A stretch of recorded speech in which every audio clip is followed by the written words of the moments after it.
The massive crystal dome of the Galactic Council stretched above Captain David Stone, like a transparent sky filled with floating platforms. Each platform held representatives from different worlds, their alien forms creating a living tapestry of the galaxy's diversity. Some delegates floated in liquid-filled spheres, others perched on crystalline formations, and a few existed as pure energy contained within specialized chambers. The sheer scale of it all made Stone's throat dry as he realized he was looking at the governing body of over 10,000 worlds. Stone stood alone in the center of the chamber, his simple Earth uniform looking primitive compared to the advanced technology surrounding him. The silence was deafening as hundreds of alien eyes, sensors, and consciousness fields focused on him. This was humanity's first formal appearance before the Galactic Council, and the weight of representing his entire species pressed down on his shoulders. High above, the council speaker emerged from a pillar of light. The being appeared to shift between different forms, sometimes resembling flowing water, other times crackling energy. When it spoke, the voice came from everywhere at once, translated into perfect English by technology Stone couldn't begin to understand. "Captain Stone of the planet Earth," the speaker announced, "you stand before the Galactic Council to answer charges brought against your species. The accusations are severe." Stone kept his expression calm, though his heart hammered against his ribs. 3 months ago, humanity had achieved faster-than-light travel and sent their first diplomatic mission to the galactic community. What they discovered shocked them. The galaxy was already inhabited by thousands of intelligent species, all united under a single governing body that had maintained peace for over 50,000 years. "What are these charges?" Stone asked, his voice carrying clearly in the vast chamber. A new platform descended from the upper levels. On it sat what looked like a massive spider made of living metal, its 8 legs tapping against the surface in a rhythmic pattern. When it spoke, the translation came through as a harsh, mechanical voice. "The charges are simple, human," the spider being said. "Your species possesses weapons of galactic destruction. Your military capabilities exceed safe parameters. Your psychological profiles indicate extreme aggression patterns." Stone frowned. "I'm sorry, but I think there's been a misunderstanding. Humanity doesn't possess weapons of galactic destruction. Our most advanced weapons can barely crack a moon's surface." Another platform moved closer. This one carried beings that looked like floating jellyfish made of pure light. Their collective voice was melodic but cold. "Perhaps you lie, Captain Stone. Our deep scans of your homeworld reveal disturbing patterns. Your species has engaged in continuous warfare for its entire recorded history." "That's true," Stone admitted, surprising the assembled delegates. "But we've also developed beyond that. Earth has been at peace for over 200 years. The metallic spider's legs clicked faster. Impossible. Our psychological profiles indicate that aggressive species cannot achieve lasting peace without external control. Your claim of self-achieved peace violates known xenopsychology principles." Stone felt a chill as he began to understand what was happening. The Galactic Council wasn't just evaluating humanity for membership. They were determining whether humans represented a threat to galactic stability, and somehow their peaceful nature was being interpreted as evidence of hidden danger. "May I ask what specific evidence led to these charges?" Stone requested. The council speaker's form shifted to what might have been amusement. "Very well. Exhibit your species' true nature, Captain. We will present our evidence." The chamber's central display activated, showing images from Earth, but these weren't the peaceful cities or thriving ecosystems Stone had expected. Instead, the screen showed historical footage of human wars. Ancient battles with swords and shields gave way to mechanized warfare, then nuclear explosions, then orbital bombardments from humanity's early space conflicts.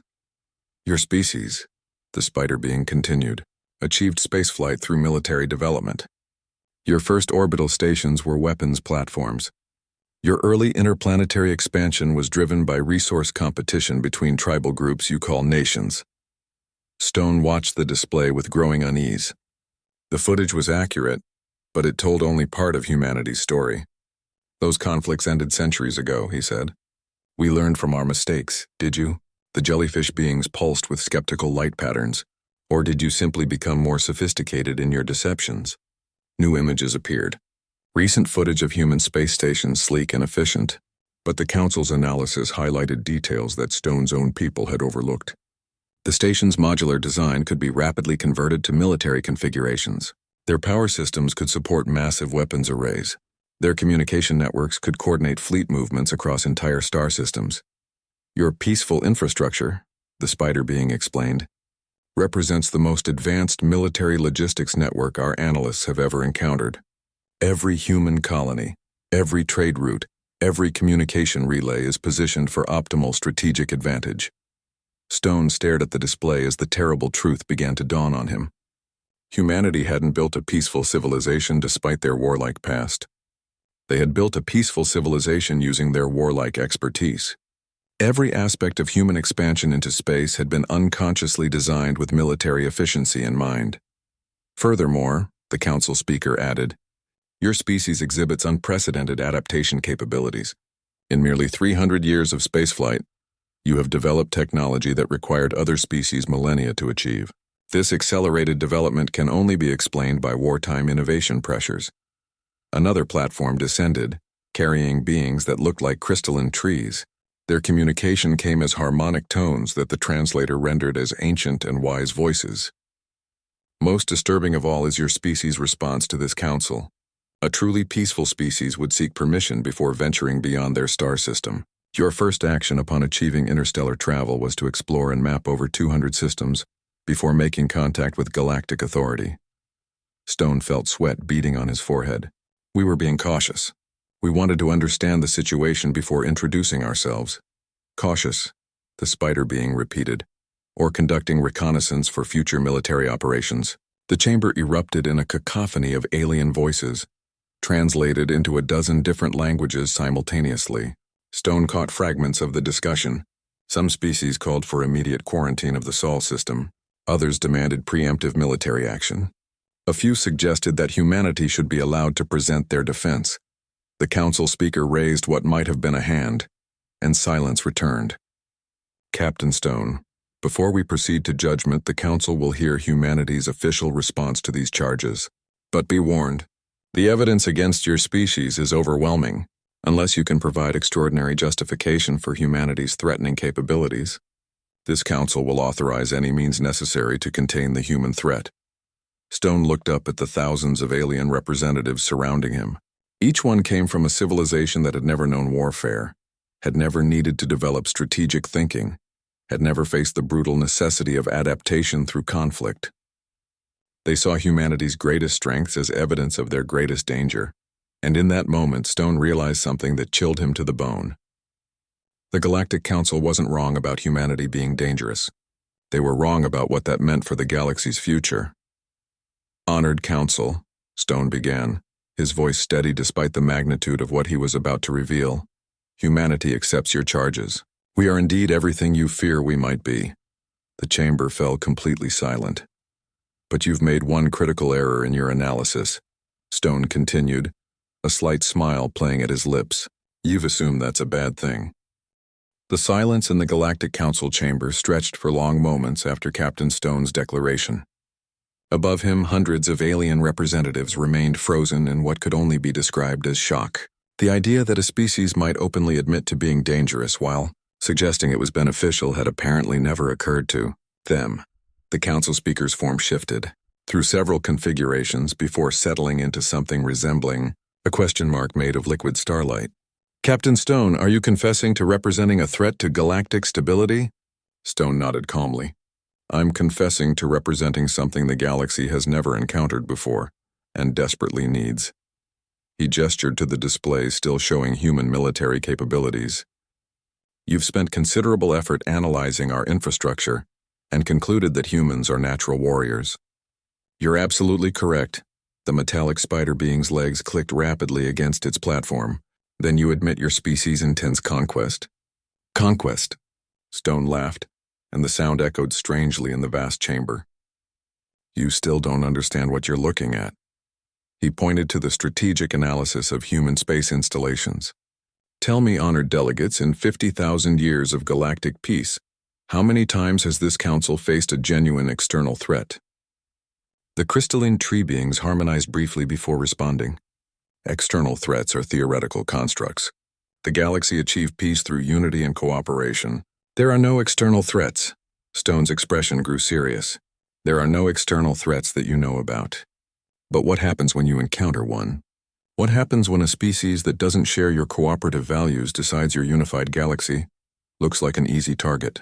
Murmurs rippled through the chamber as translators worked overtime to convey concepts that many species had no words for. The floating jellyfish beings pulsed with agitated light patterns. Captain Stone, are you suggesting that peaceful cooperation is insufficient for galactic security? I'm suggesting that peaceful cooperation is only possible when everyone agrees to cooperate, Stone replied. You've achieved an impressive civilization built on trust and mutual benefit. But it has a critical weakness.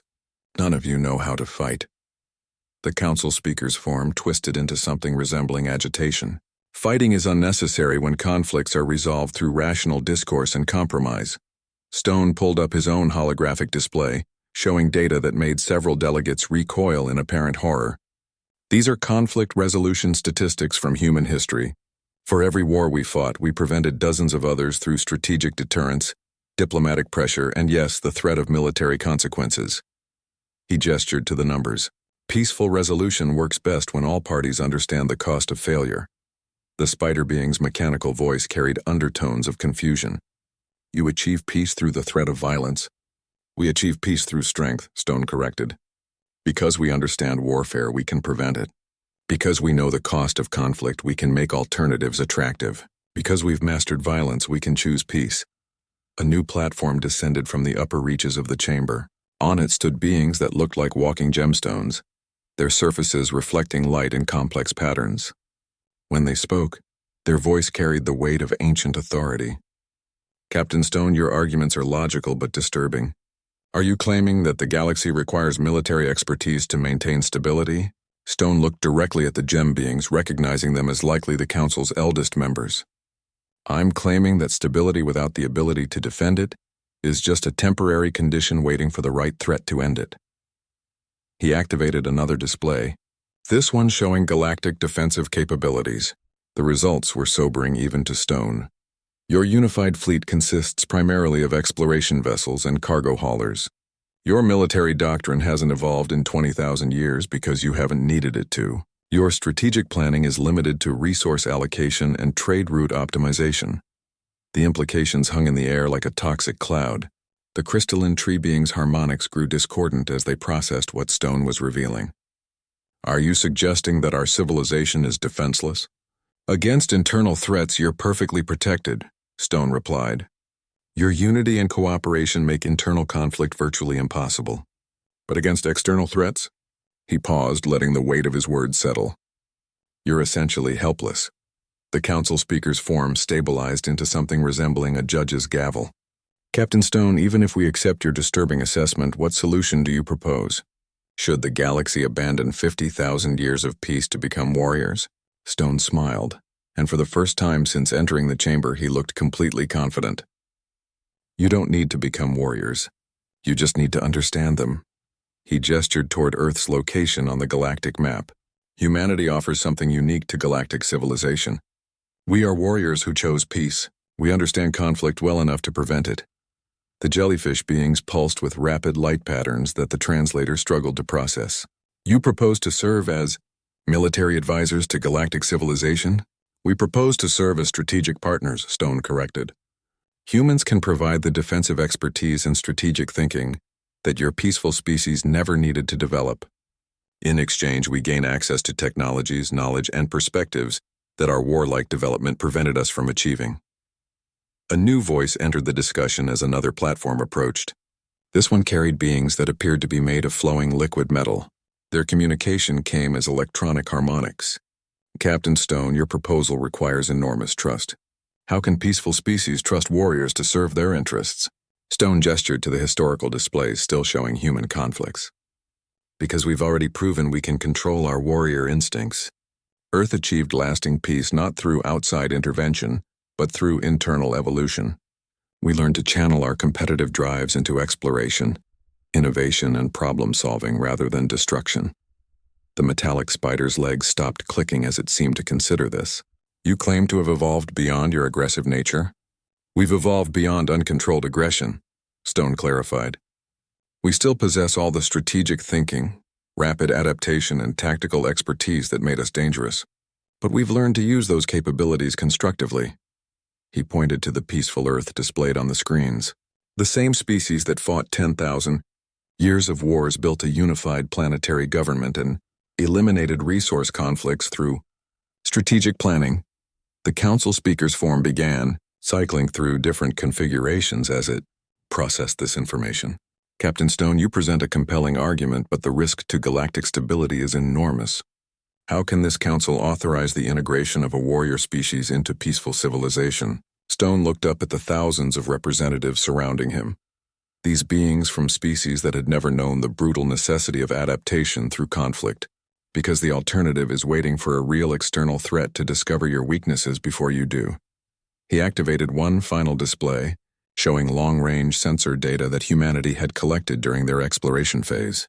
During our reconnaissance of 200 systems, we found evidence of at least 3 potential external threats: aggressive species beyond the galactic rim, automated war machines from dead civilizations, and expanding hive minds that view other intelligence as resources to consume. The chamber erupted in chaos as species that had never contemplated external threats suddenly faced the reality of multiple potential dangers. The crystalline tree beings' harmonics became almost painful as they struggled to process concepts their peaceful evolution had never prepared them for. Stone waited for the commotion to settle before speaking again. The galaxy's 50,000 years of peace have been possible because you were isolated, protected by distance and luck. But the universe is vast and not everything in it shares your values. He looked directly at the council speaker. The question isn't whether humanity is dangerous. The question is whether the galaxy can afford to face unknown threats without dangerous allies. The council speaker's form finally stabilized into something resembling thoughtful contemplation. Captain Stone, assuming this council accepts your assessment, what specific arrangements would humanity propose for this strategic partnership? Stone straightened, knowing that everything depended on his next words. Complete integration with full transparency. Human strategic advisors embedded in council defense planning. Human tactical expertise available for peacekeeping operations. Human exploration capabilities deployed to assess potential threats. He paused. In exchange, human colonies receive council protection and technology access, and Earth becomes a full member of galactic civilization. The spider being's mechanical voice carried new undertones of uncertainty. And if humanity's warrior nature proves incompatible with galactic peace? Stone's smile carried both confidence and something that might have been pity for species that had never faced such choices. Then you'll have learned the cost of trusting dangerous allies before you're forced to face even more dangerous enemies. The debate in the Galactic Council chamber continued for hours, as species that had never contemplated warfare struggled to understand the implications of Captain Stone's revelations. Representatives clustered on their platforms in urgent discussion, their various forms of communication creating a symphony of confusion and concern that the translation systems could barely handle. Finally, the council speaker called for order. Its form had settled into something resembling a massive eye, watching Stone with what might have been calculating intelligence. Captain Stone, this council requires time to deliberate your proposal. However, recent events may provide an opportunity to evaluate humanity's claims. Stone felt a chill of anticipation. What events?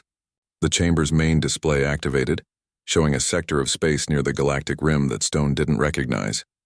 Red warning indicators pulsed across multiple star systems, and the tactical readouts looked ominous even to his trained eye. The metallic spider being spoke, its mechanical voice carrying new urgency.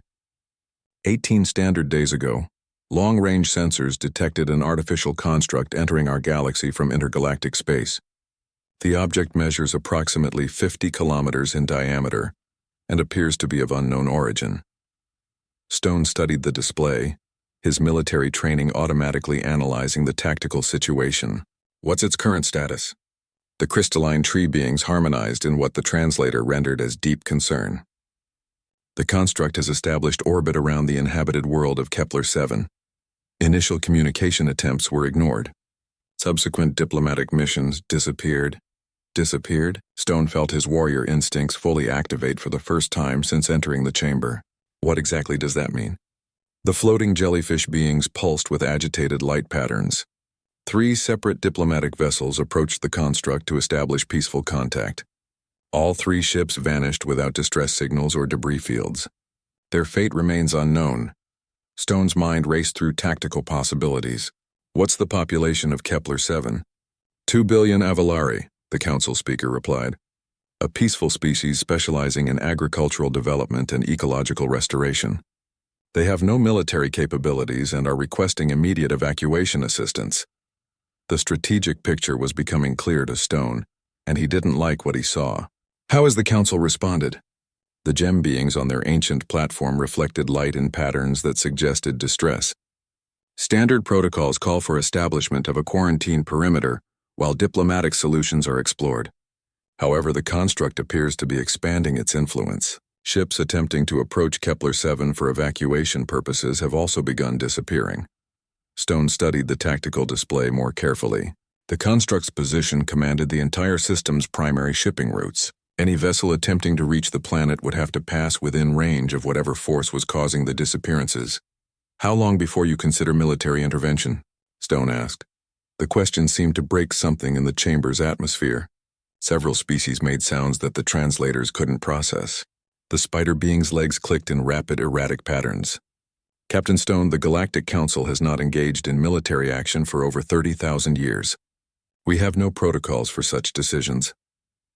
Then 2 billion people are going to die, Stone said flatly. The council speaker's eye form blinked slowly. Captain Stone, are you suggesting that peaceful resolution is impossible? Stone gestured to the tactical display. I'm suggesting that peaceful resolution requires both parties to want peace. This construct has ignored diplomatic contact, destroyed civilian vessels, and positioned itself to control an entire inhabited system. These are not the actions of a species interested in negotiation. He turned to address the chamber directly. Honored delegates, this is exactly the scenario I warned you about. An external threat that doesn't share your values, doesn't respond to diplomacy, and views your peaceful nature as weakness rather than strength. The jellyfish being's bioluminescence flickered in patterns that suggested panic. But surely there must be some way to communicate, some method of establishing understanding. Maybe, Stone admitted. But while you're trying to find it, 2 billion Avalari are trapped on a world under siege by something that's already demonstrated hostile intent. He paused, letting the reality sink in. How long are you willing to let them wait? A new platform descended from the upper reaches of the chamber. On it stood a being unlike any Stone had seen before, appearing to be made of compressed starlight with features that shifted like flowing energy. When it spoke, its voice carried the authority of ultimate leadership. I am the High Coordinator, the being announced. Captain Stone, your species claims expertise in such situations. What would humanity recommend? Stone felt the weight of 2 billion lives settling on his shoulders. Immediate tactical assessment using stealth reconnaissance. Determine the construct's capabilities and intentions through direct observation, rather than failed diplomatic contact. Develop contingency plans for both peaceful resolution and military intervention. The High Coordinator's stellar features shifted in what might have been interest. And if peaceful resolution proves impossible? Stone met the being's gaze steadily.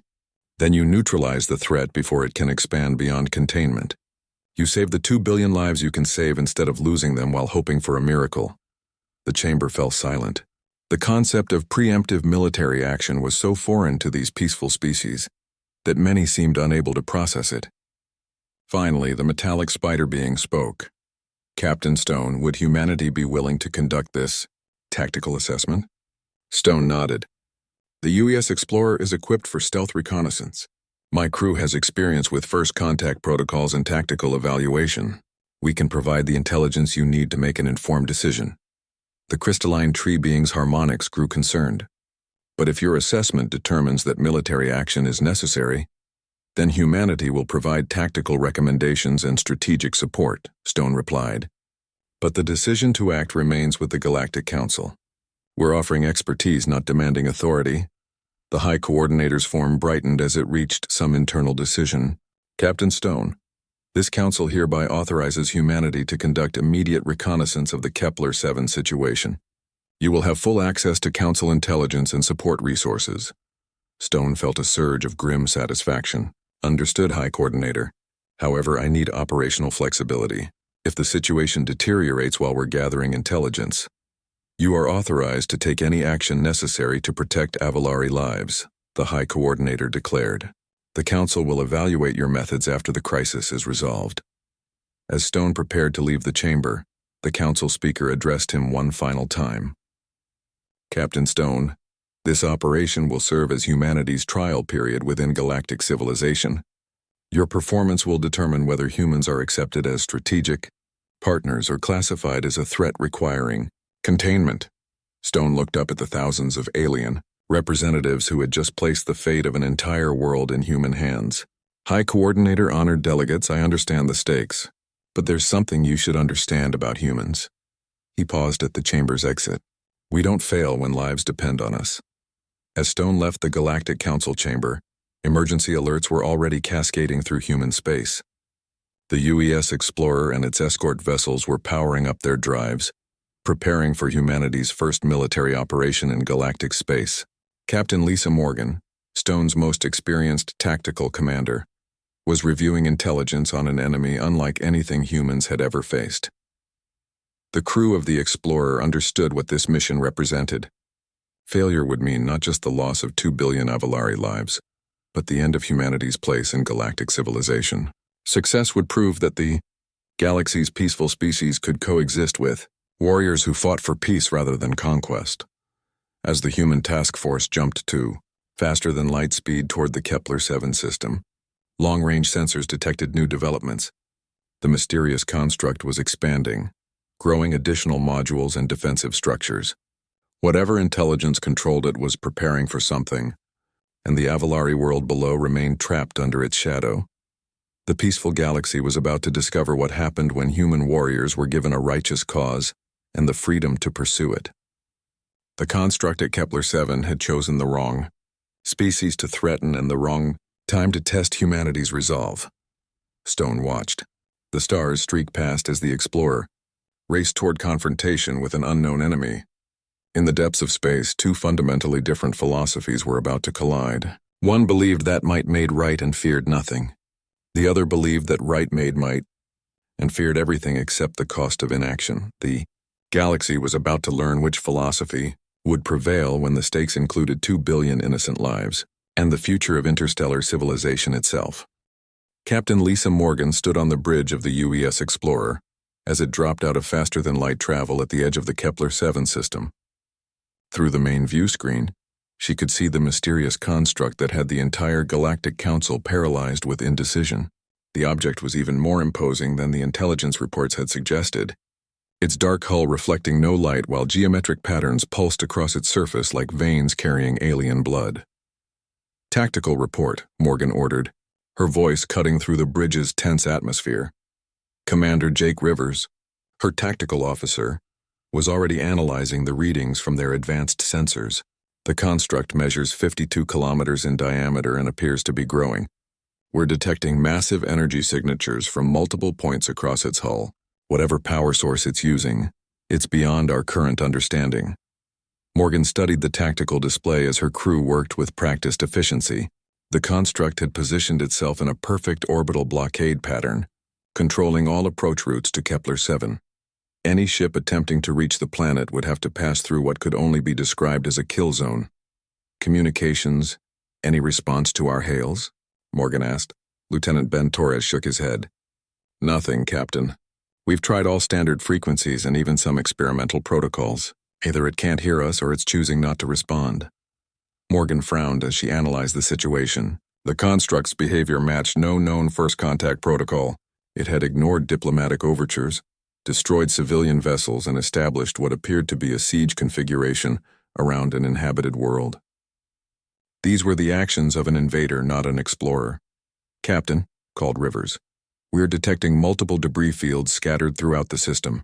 The signatures match Galactic Council vessel types. The missing diplomatic ships? Morgan felt her jaw tighten. Survivors?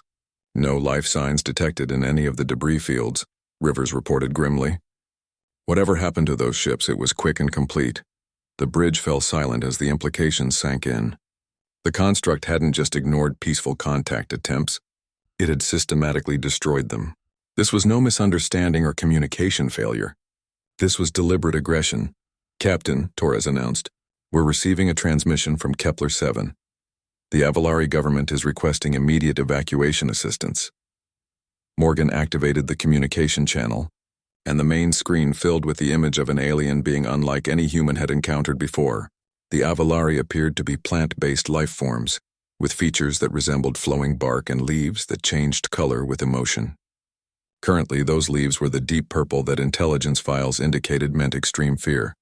"Captain Morgan of the human vessel," the Avalari leader spoke, its voice carrying the weight of desperation. "I am Governor Thale of Kepler-7. Our world is trapped under this construct's influence. Any vessel attempting to leave our atmosphere is destroyed. We have 2 billion people with no means of escape." Morgan leaned forward in her command chair. "Governor Thale, this is Captain Morgan of the United Earth Ship Explorer. We're here under Galactic Council authority to assess the situation. Can you tell us anything about the construct's capabilities?" Governor Thale's leaf coloring shifted to indicate profound distress. "It arrived 18 days ago without warning. When our orbital platforms attempted to scan it, they were simply vaporized. Energy beams unlike anything in Council technology. Our planetary shields are holding, but they won't last much longer." Rivers looked up from his tactical console with grim news. "Captain, I'm detecting power fluctuations in the planet's defensive grid. At current drain rates, their shields will fail within 48 hours. Morgan felt the weight of 2 billion lives pressing down on her as she calculated options. Traditional Council protocols called for extended diplomatic efforts, but the construct had already demonstrated its hostility. Evacuation was impossible while it controlled orbital space. Military intervention was the only remaining option, but humanity was facing an enemy of unknown capabilities. "Communications. Get me a priority channel to the Galactic Council," Morgan ordered. Moments later, the concerned features of the High Coordinator filled a secondary screen. Behind the stellar being, Morgan could see the agitated movement of various species representatives struggling with concepts their peaceful evolution had never prepared them for. "Captain Morgan," the High Coordinator spoke, "what is your tactical assessment?" Morgan gestured to the tactical display showing the construct's position and capabilities. "High Coordinator, this is not a diplomatic situation. The construct has demonstrated clear hostile intent, established siege parameters, and ignored all peaceful contact attempts. 2 billion Avalari lives depend on immediate military intervention." The display split to show several council representatives, their various forms of communication creating a chaos of translation. The metallic spider being's mechanical voice cut through the confusion. "Captain Morgan, surely some form of negotiation remains possible." "With respect," Morgan replied. "The construct has already answered every negotiation attempt with lethal force. Every moment we delay increases the risk to Avalari civilians."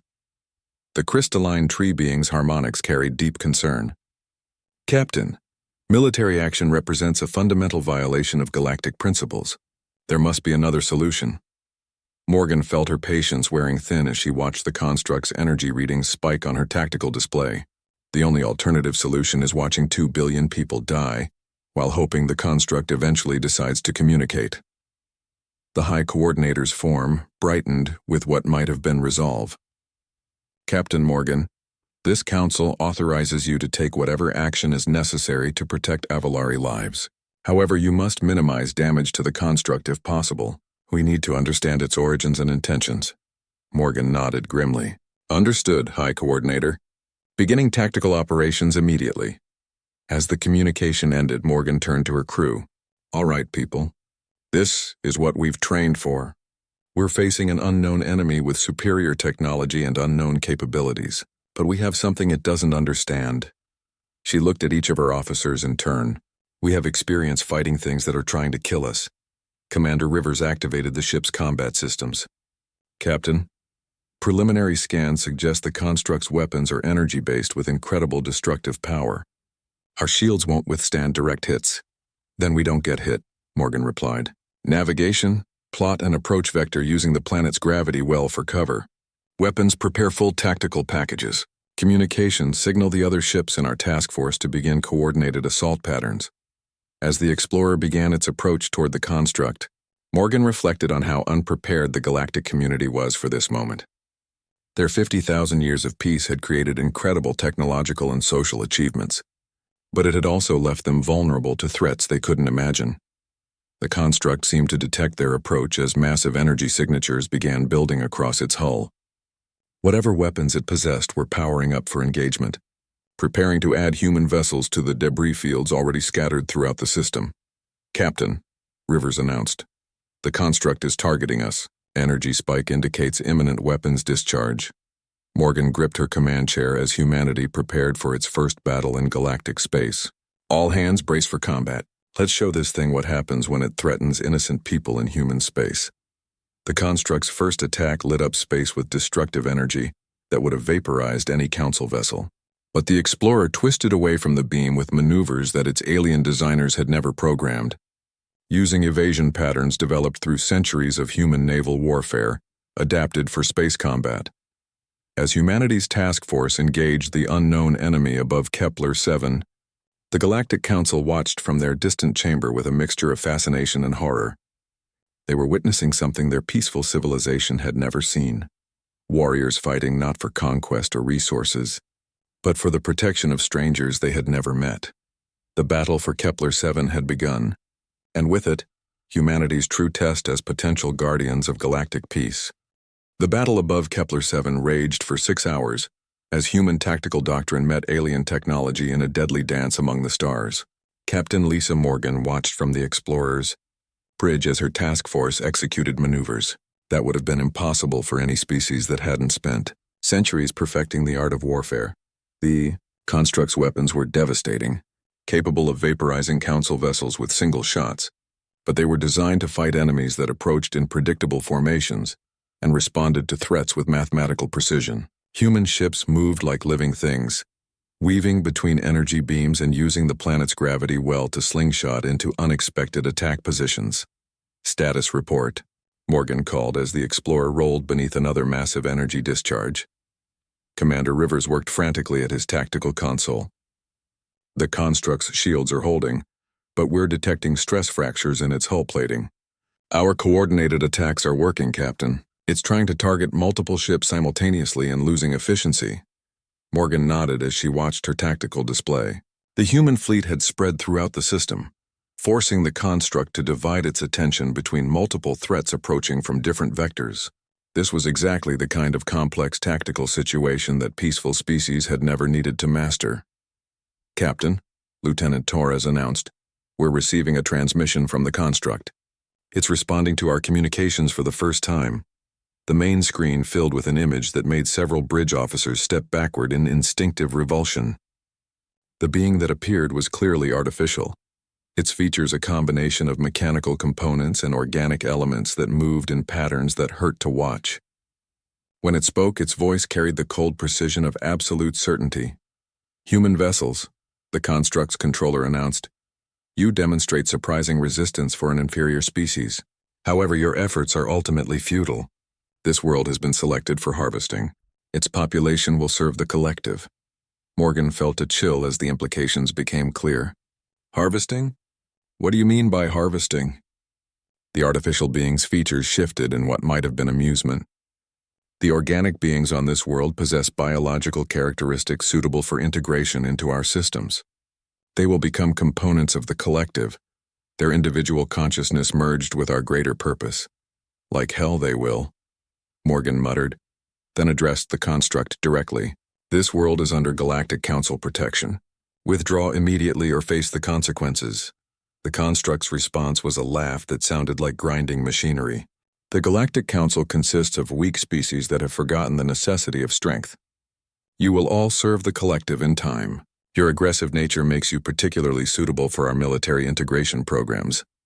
Morgan exchanged glances with her crew as the true horror of the situation became apparent. This wasn't just an invasion.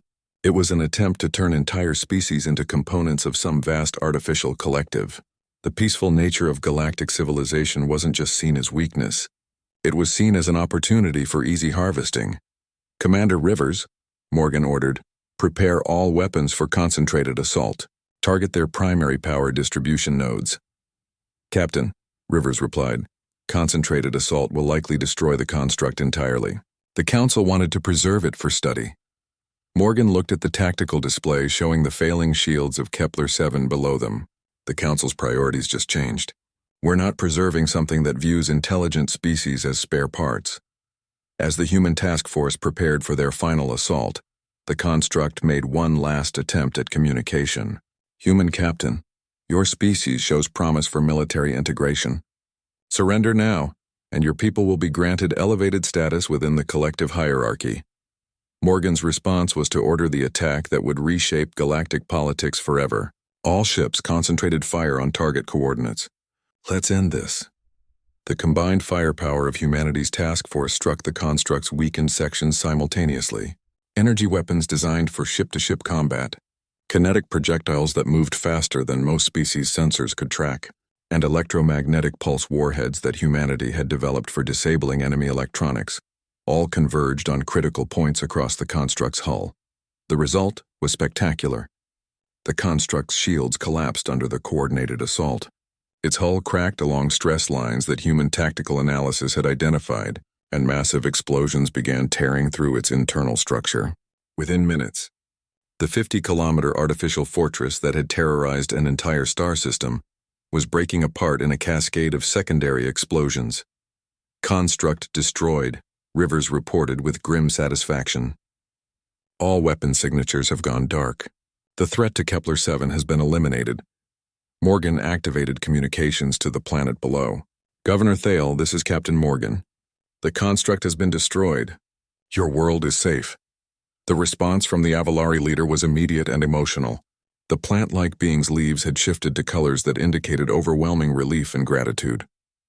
Captain Morgan, the people of Kepler-7 owe humanity a debt that can never be repaid.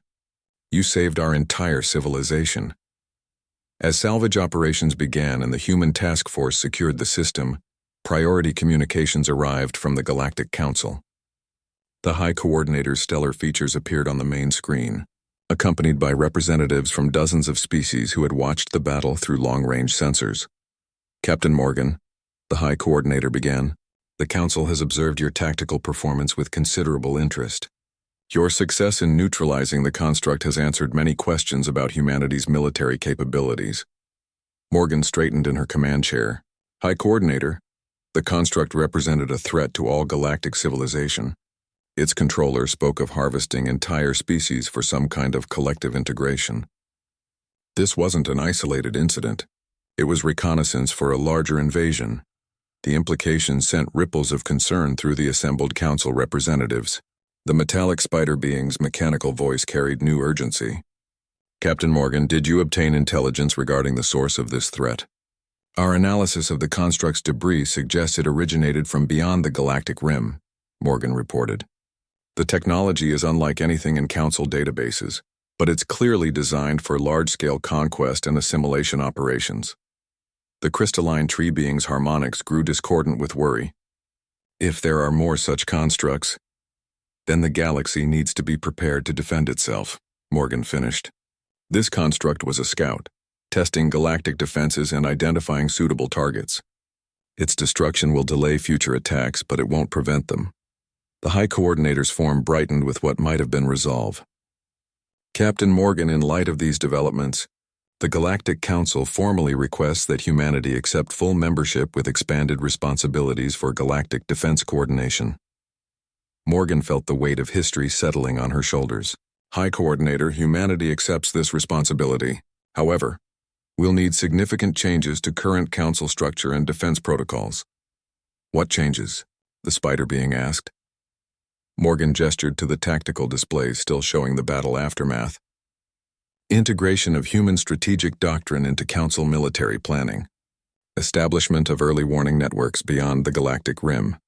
Development of rapid response capabilities that can address threats before they reach inhabited systems. She paused. And most importantly, military training for Council species, so they can defend themselves when human forces aren't available. The chamber erupted in the now familiar chaos of species struggling to process concepts their peaceful evolution had never required. But gradually, the discussion shifted from whether military preparation was necessary to how it could be implemented while preserving galactic civilization's cooperative values. As the explorer began its journey back toward Council space, Morgan reflected on how completely the galaxy had changed in just 6 hours of combat. The peaceful species that had achieved 50,000 years of stability were about to learn that maintaining peace sometimes required the ability to fight for it. The construct's destruction had proven humanity's military value to galactic civilization, but more importantly, it had proven that humans could use their warrior nature in service of peace rather than conquest.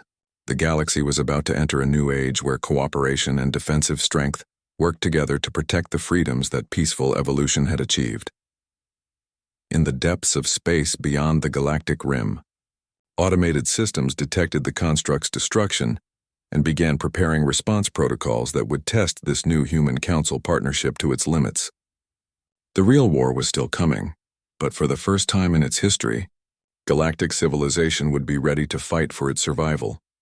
Humanity had found its place among the stars not as conquerors, but as guardians of the peace that made galactic civilization possible.